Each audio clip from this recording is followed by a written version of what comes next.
Primetime local news, serving the Lakeland and Midwest regions. Good evening, and thank you for joining us. We open tonight's show with a look at the local reaction to Russia's invasion of Ukraine.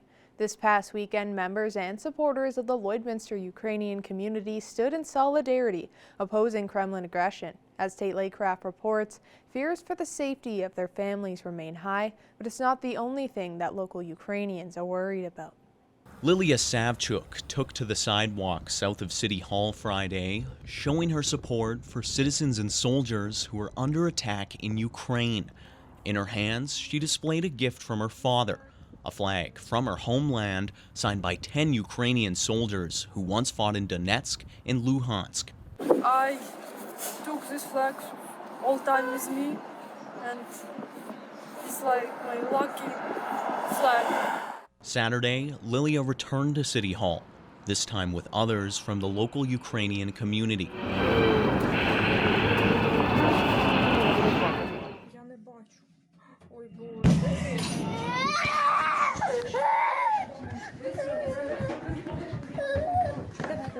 The showing comes as Russian armed forces continue their push to Kiev, inching closer by the day.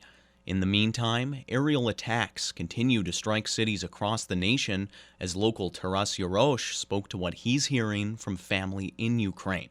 They are doing great, great in the terms, how great can it be in the wartime? They are safe, they have air raid sirens coming a few times a day, right?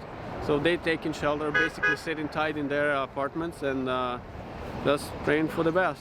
Across Lloydminster and sitting nervously in his home, Marian Lewandowski is glued to Ukrainian TV. After nearly 10 years in the border city, he's happy to call it home. Still, part of his heart is in Ukraine, where he wishes he could be to defend the country where he was born. I can say for myself, I feel really sorry that I'm here, actually.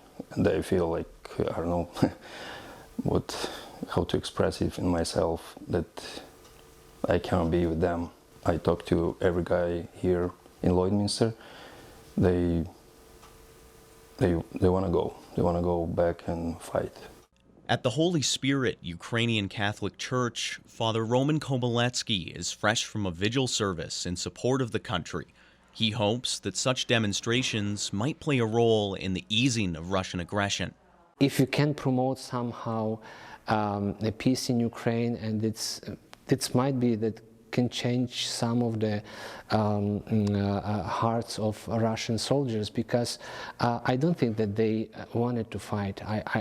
With Ukrainians who wanted to fight in general.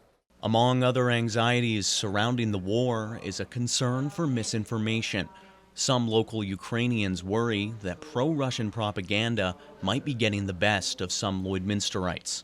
This war is not only the war with the guns, it's only the war for the minds of people, like any other war, right? And there's a lot of misinformation or disinformation or the straight lies, right? It's better to check, double check, triple, 4 times check that is it true or not. If you're confused, you don't know what to do, you don't know what exactly is going on. And if you think Russia is on the right side right now, better think twice. Better talk to Ukrainians. If you are interested in supporting Ukrainians in need, the Canada-Ukraine Foundation has launched a public campaign that aims to provide humanitarian assistance to the country. For more information, you can head to www.cufoundation.ca. Tate Lakecraft, Primetime Local News. Effective today, all COVID-19 public health orders have ended across Saskatchewan, and Alberta isn't far behind, entering Step 2 of the Reopen Plan tomorrow. We've improved by about 100 or 25% visits per day since the 14th. When the proof of vaccination or negative test requirement ended 2 weeks ago, businesses like the Gold Horse Casino saw an increase in customers. Today, the public health order requiring mandatory masking across Saskatchewan ended, and the casino won't be enforcing any masking rules following the province. Some people will keep the mask on, as well as staff. It's choices. We're not going to take that completely away. It's not a mandate, but if you want to wear your mask, you're more than welcome to wear your mask. We'll continue to clean, do the best we can to clean areas. Alberta will also be moving forward with Step 2 of its reopening plan Tuesday. This includes the end of the mask mandate across the province, except for high-risk settings. We will also remove all capacity limits for venues. We will end restrictions on interactive activities, on liquor service and operating hours for our bars and restaurants and hospitality venues. We'll remove all social gathering limits.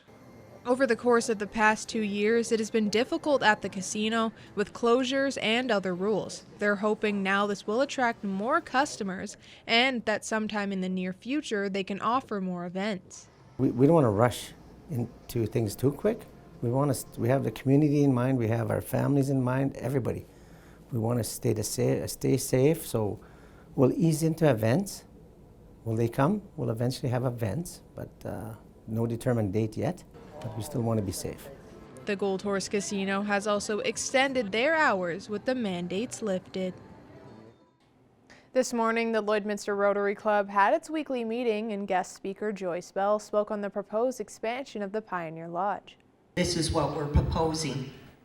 Pioneer Lodge is seeking government funds to expand its current building. The expansion would look to replace the old wing that is over 50 years old. Losing this unit would remove 41 rooms, but the proposed plans to have 3 levels would have 90 rooms in total. There is reports on. For the last number of years, we've had to ask families to ship loved ones out to get care. It has gone so far as we've split up couples. If we could have a flex building, if we could have a room where we can bring the services to that resident, it would make a huge difference. The cost to build is estimated to be $23 million. Bell also hopes to add more care staff to the facility to keep residents healthier for longer. And it's time now for this week's retrospect. Here's Blake Nath.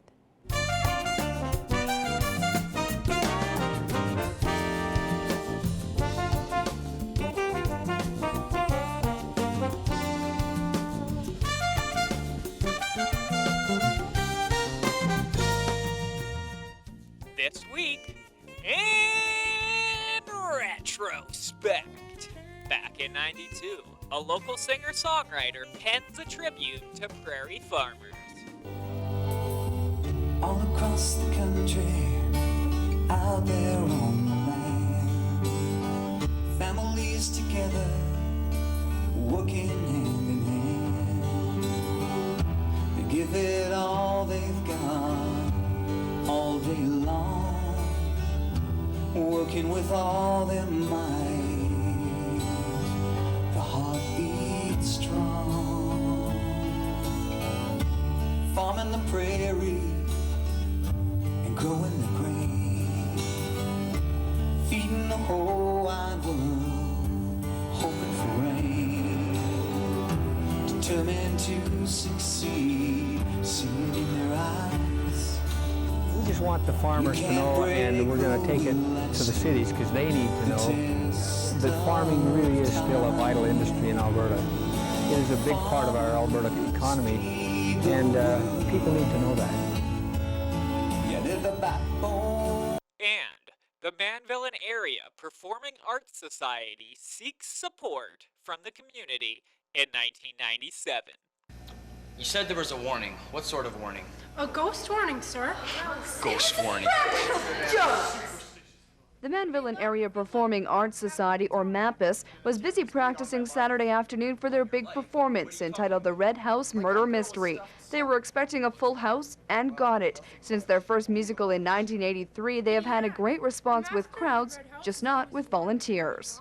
Unfortunately, there's too many jobs and too few people. I have been looking after the production of the play, but now I have to look after the costumes, the makeup, selling the tickets, making the programs, the advertising. We should have someone on that. There's a lot of jobs that don't involve a lot of work, but when it's all put on one person, then it's just a little too much. It's been going down for a few years now, like people drop out and we can't replace them. Tyler has been with MAPAS since the beginning and, like everyone else on the team, would hate to see the society disappear. For local teenagers, the Manville Group offers them a chance to pursue life on the stage, even using Mappus as a springboard to other groups. Go down to Rosebud, Alberta here, and right by Drumheller. They have a school there that's really good. It's a dinner theater, and they give excellent performances. But for that to happen, the community that seems to love attending the place so much needs to come forward. In addition to applause, the group needs helping hands. Officials say a little bit of new blood and new ideas will help keep this group where they want to be, on the stage. And that's all for this week in retrospect. Retrospect this week is brought to you by Webb's Ford. Worth your while to drive the extra mile. Webb's Ford in Vermilion. Now for a look at what we can expect this week in weather, we go to Shelby Clark.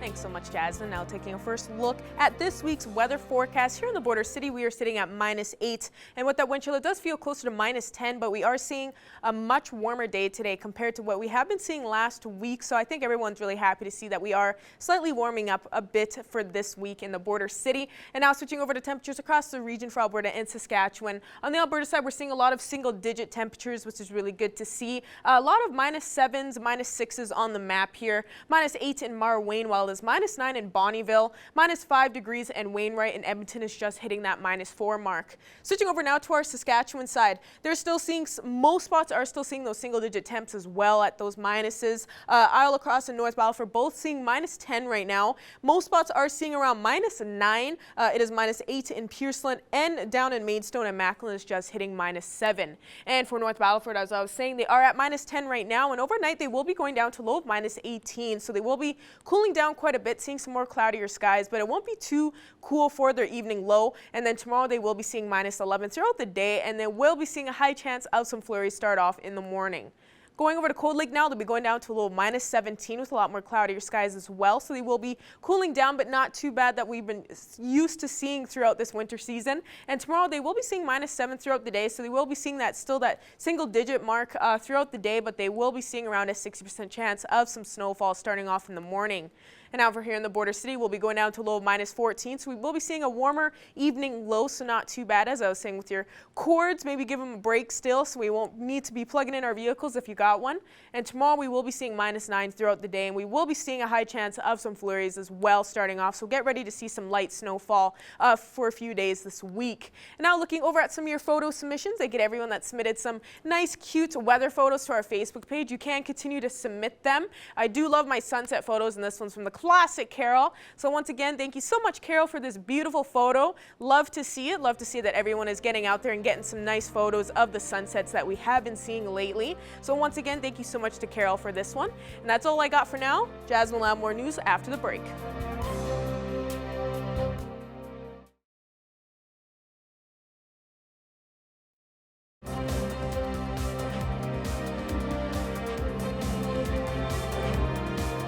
Welcome back.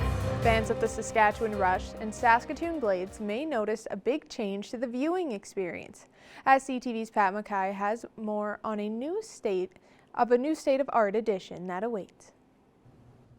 SaskTel Centre will have a different look starting this weekend with the unveiling of a new Jumbotron. The fans are going to have something special and something new to come to the rink and give them a reason to come out. It comes in at a cost of just under $1 million, including installation and shipping costs. Sask Entertainment Group, owned by the Priestner family, floated the idea to the Saskatchewan Place Association when they began co-managing the building. I think the most obvious thing that everybody came up with would be a new Jumbotron. Would be something great for our fans to have in these last years before this building is in its final days. Priestner says plans to bring in the Jumbotron began in the summer, but mass flooding in BC delayed the process, even seeing it sit on a ship in Vancouver Harbour for several months.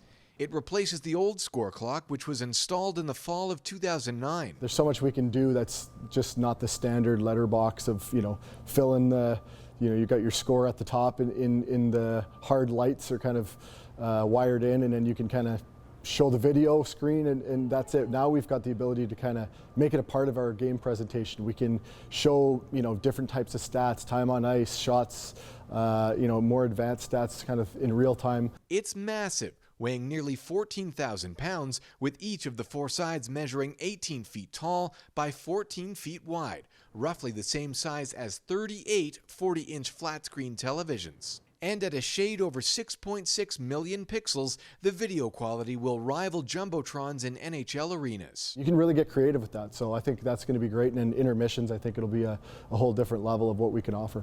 Blades and Rush games will follow provincial COVID measures, with no capacity limits, no proof of vax required for entry, and the mask mandate ending on March 1st. Pat Mackay, CTV News, Saskatoon. Now we'll take a look at your egg prices.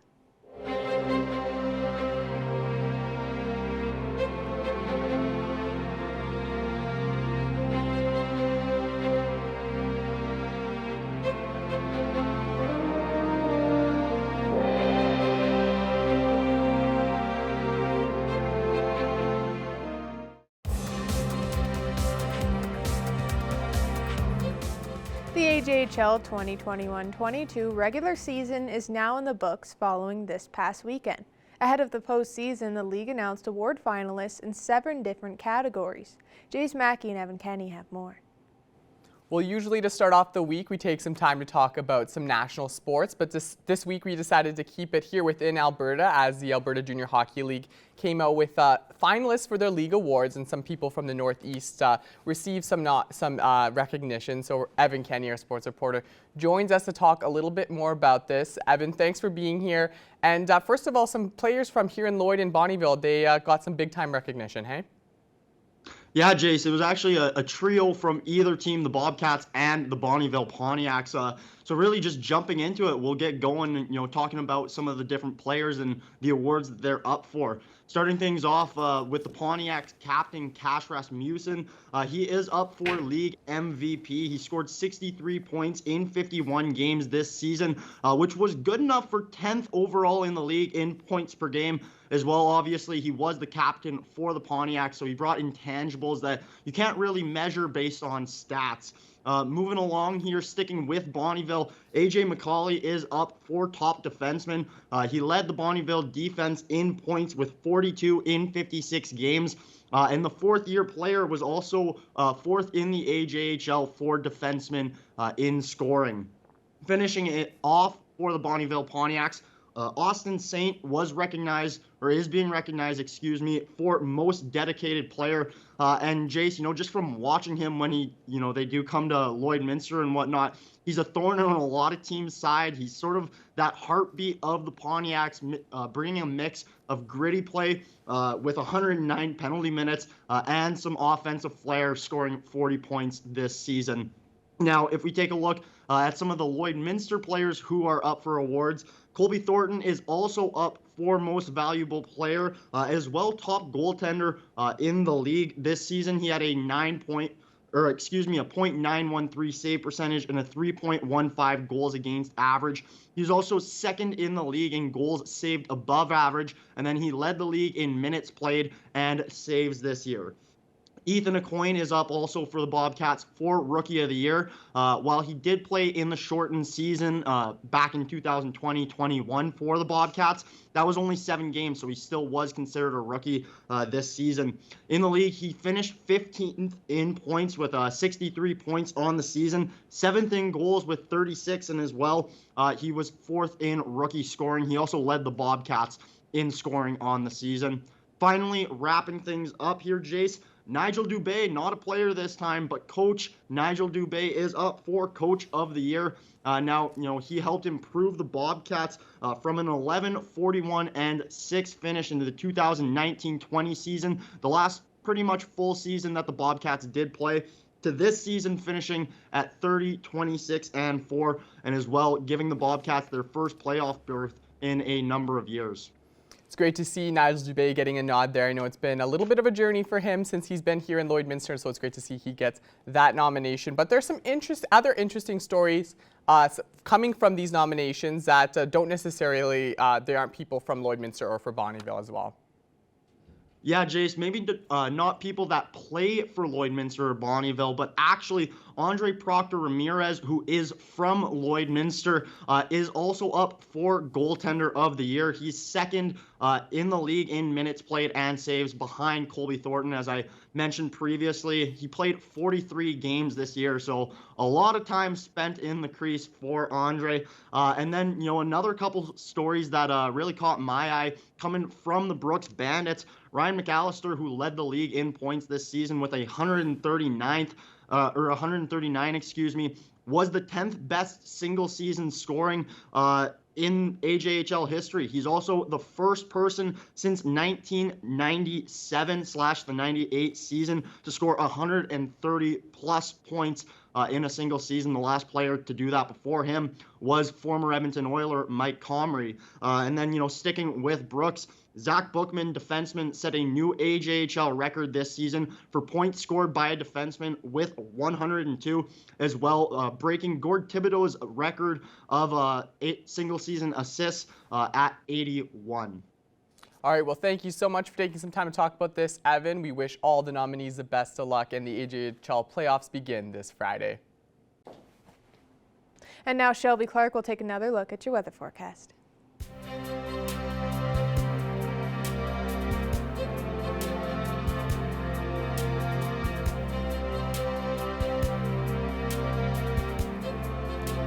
And now taking another look at your weather forecast. We'll be checking out the central zone of our provinces here to check out some of the temperatures. On the Alberta side, we're seeing some nicer warm temps compared to what we have been seeing last week, with Jasper at 7 degrees. Edson and Rocky Mountains just hitting that 0 mark, while 3 of them are seeing -4, and Athabasca is at -7 degrees. Now switching over to our Saskatchewan side here, they're seeing some slightly cooler temperatures compared to the Alberta side, with -9 in Saskatoon and Meadow Lake. North Battleford is just hitting that -10 mark, like here in the border city. Cold Lake is at -6, while Prince Albert and Melfort are slightly cooler, just hitting -12, -13. And now checking out our northern region now of the provinces, they're seeing some slightly cooler temperatures, but not as cool as we would expect them to see.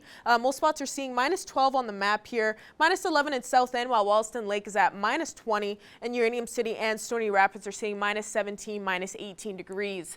Now switching over to this end here, they're seeing some slightly warmer temperatures compared to the Saskatchewan side, with Slave Lake and Grand Prairie still at those single-digit marks. -10 in Peace River, while Fort McMurray is at -13, as well as in High Level, and Fort Chipewyan is slightly cooler, just hitting -16. And now we're going to go over and look at our southern region now of our provinces, and as you can see, they are not struggling too much. They are still seeing those plus temperatures, and most spots here, Lethbridge is even at 11 degrees right now, so we're jealous of you right now a little bit, Lethbridge. Medicine Hat is at hitting that 1 degree mark, while Calgary is hitting that 0 degree mark. Banff is at 4 degrees, while Coronation is at -6. Now going over to this end here to see what they got going on. Regina and Kindersley are at -9, -8 in Estevan, as well as in Moose Jaw. Yorkton is at -11 degrees, while Swift Current is just hitting that -5 point. And now going back across the region to see what we will be expecting throughout the evening and throughout the night tonight in most spots. We will be seeing some pretty good evening lows, with Provost will be seeing a low of -8. Myrna will be seeing a low of -10 degrees, while Wainwright will be seeing a low of -11. Most spots will be seeing a low of -17, while Unity and Meadow Lake will be seeing a low of -18 and -19. And Isle Cross is going to be the coolest, seeing a low of -21. But we will be seeing some moderately warm temperatures throughout the night, and we won't be seeing a high chance of some flurries in most spots across the region. Now ending off with our 3-day forecast for here in the border city, we will be seeing -9 for tomorrow throughout the day on Tuesday with a low of -14. We will be seeing around a 60% chance of some flurries to start off in the morning there, so expect to see some more snowfall coming up here. We will be seeing a lot more snow throughout this week, but we will be seeing some warmer temperatures, so it won't be too bad. That may balance it out there.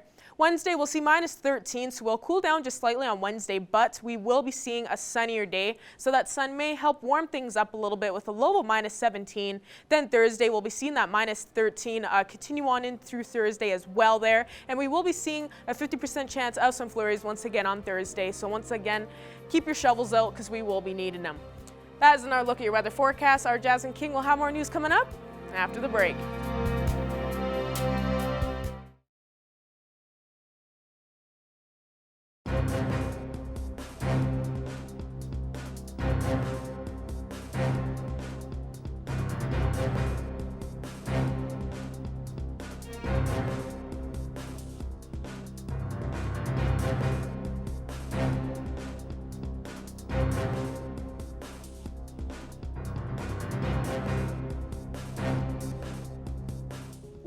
So Olivia decided to make the choice to send you to me. And we started our journey to make you whole again. I'm so excited to be joined on Primetime Local News today by a special guest who is in Michigan today. And so the weather is about the same as ours. Danielle Allure-Taylor is here. Danielle is with Fluffed Stuffed Animal Restoration. Thank you for joining us, Danielle. Thank you for having me here. I really appreciate it.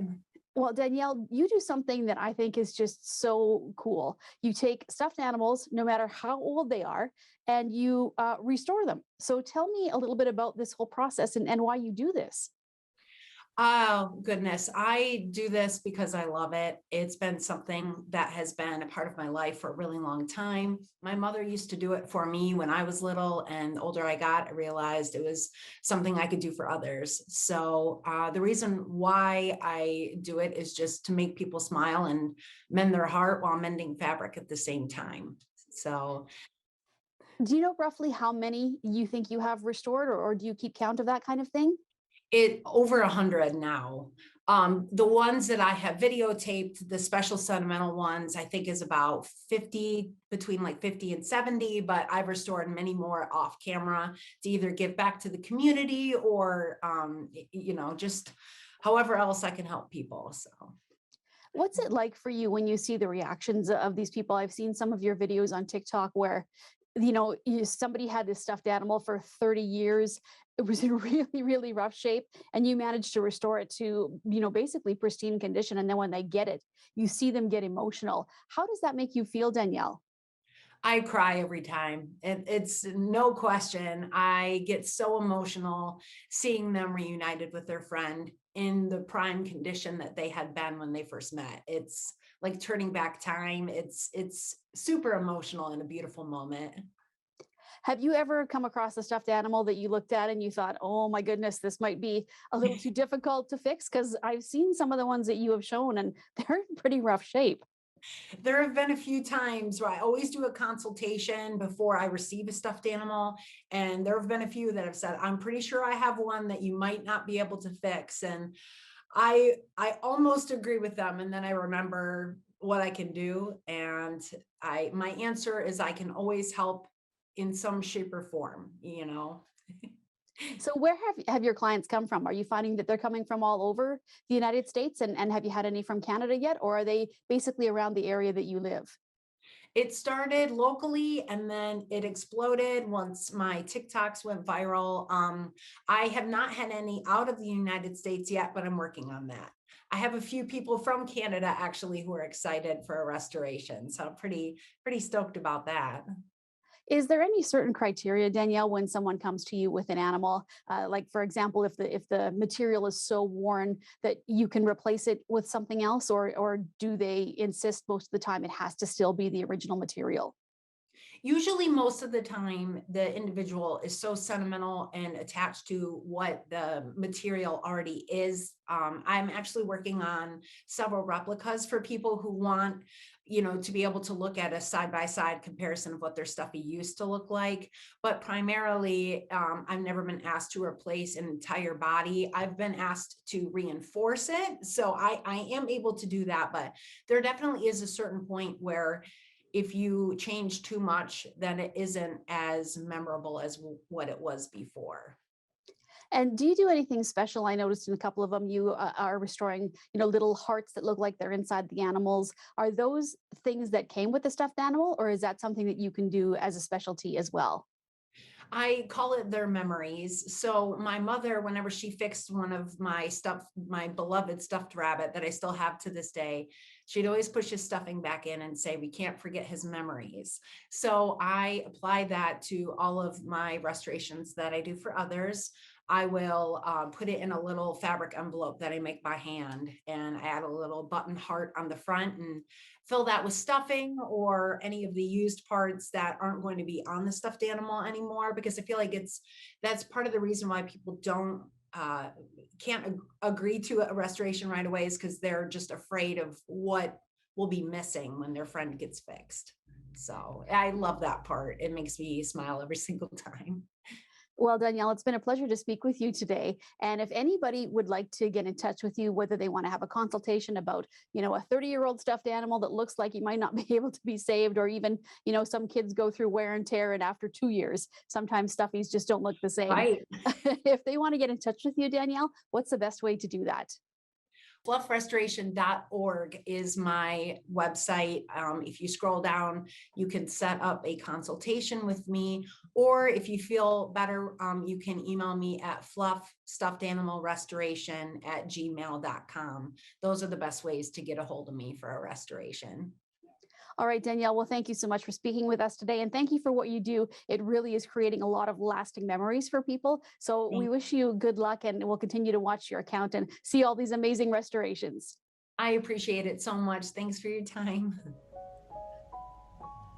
And now, my beautiful friend, you're ready to go back home.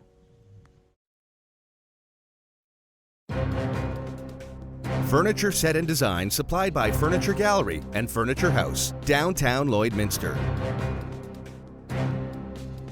Joining us today for Primetime Local News is Richard Stevens, and we are speaking with an author on his High Cliff Guardians series, and we are speaking on the second one that was released in mid-November. We're going to speak on some of the support you've gotten so far and kind of give an understanding of what this series is all about. Thank you so much for joining us today.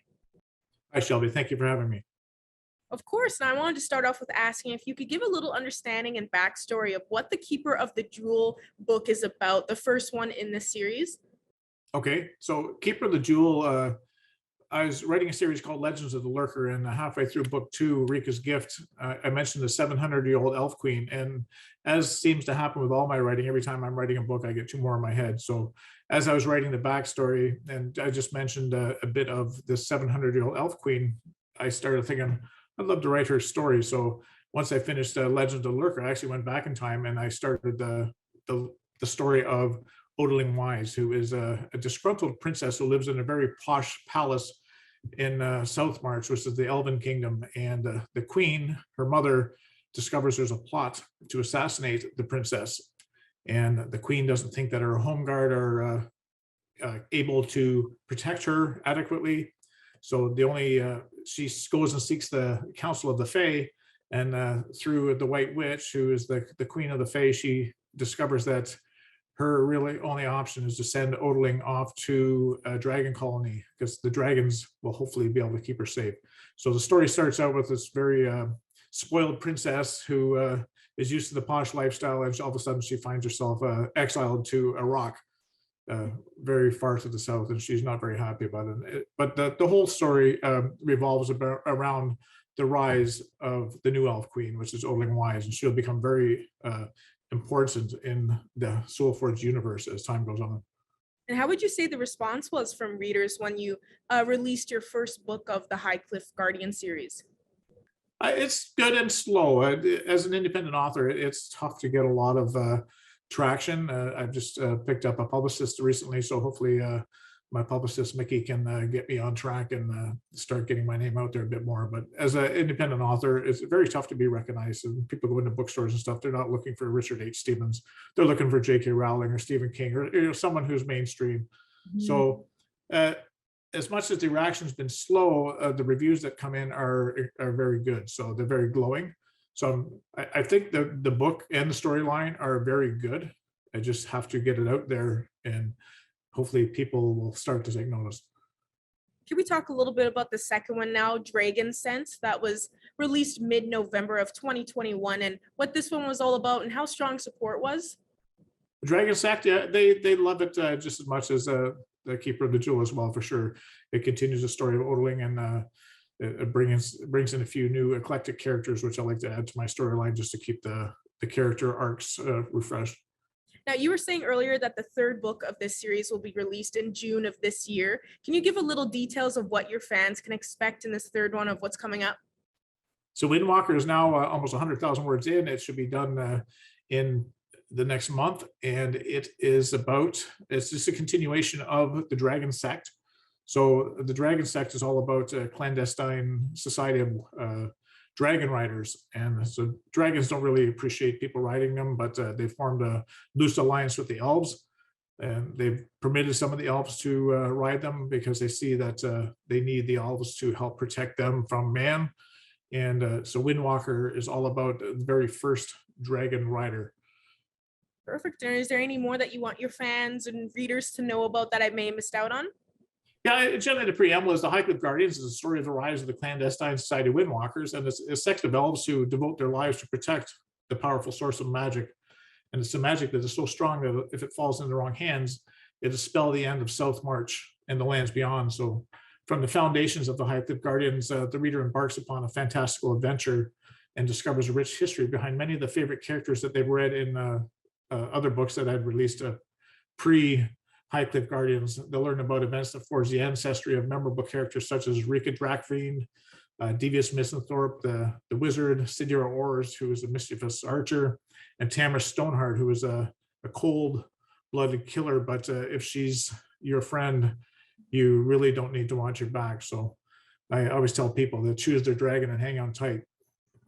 Perfect. Well, once again, it was so good speaking with you today, Richard. Thank you so much for being able to come on here. And hopefully this helps spread the word and more people will be looking for Richard Stevens in the bookstores now.